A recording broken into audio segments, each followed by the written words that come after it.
And what I find, and I write about this in the book, most people spend most of their time on the bucket they have no influence and no control over. You talk about it as being an escape. Absolutely.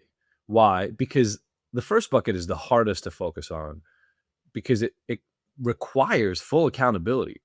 What the first bucket says essentially is I own this situation, and therefore I need to focus on what I can do with my thoughts, with my actions, with my words in order to shift what's happening.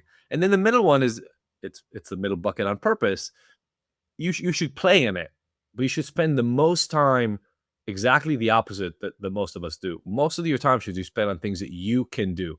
If you've got conflict with a partner, instead of constantly thinking about how they can change, the first thing you should think about is what can I do in this situation?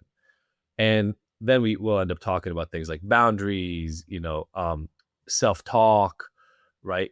Practice, as we talked about practicing habits and rituals and ways of being that you haven't to date. So that's just the sphere of influence in general. So everybody can kind of understand this framework we're talking about.